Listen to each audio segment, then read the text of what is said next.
Sa pagdiriwang ng National Kidney Month ngayong Hunyo, muling nagpaalala ang National Kidney Transplant Institute o NKTI sa tamang pangangalaga sa ating katawan para makaiwas sa chronic kidney disease. Si Alicia Insigne, nakatutok.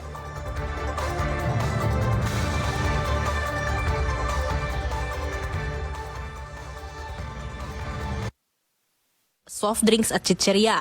Natuto din siyang uminom ng alak nung siya ay bata pa. Pero bago siya graduate sa college, bigla na lang siyang nakaramdam ng panghihina.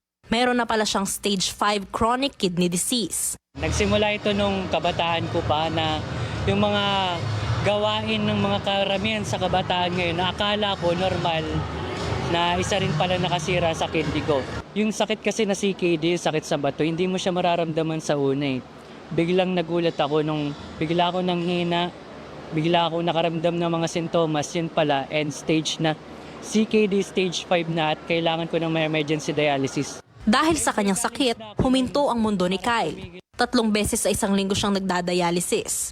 Isa lamang si Kyle sa higit 13 milyong mga Pilipino na may sakit sa kidney. Ngayong buwan, ipinagdiriwang ng National Kidney Transplant Institute ang National Kidney Month bilang panawagan na alagaan ang kidney. Ang mga doktor may paalala sa publiko.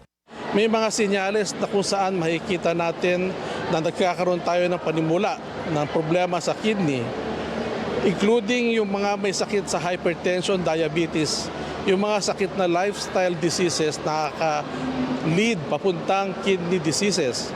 So, pag-iingat, lubos na pag-iingat sa ating mga mamamayan. Prevention is better than cure, ika nga. Kaya para makaiwas sa kidney disease, ugaliin ang tamang pagkain. Iwasan ang processed food at uminom ng maraming tubig dahil maaaring 1 litrong tubig kada araw na lang ang pwede mong inumin kapag ikaw ay mayroon ng chronic kidney disease. Alicia Insigne, IBC News.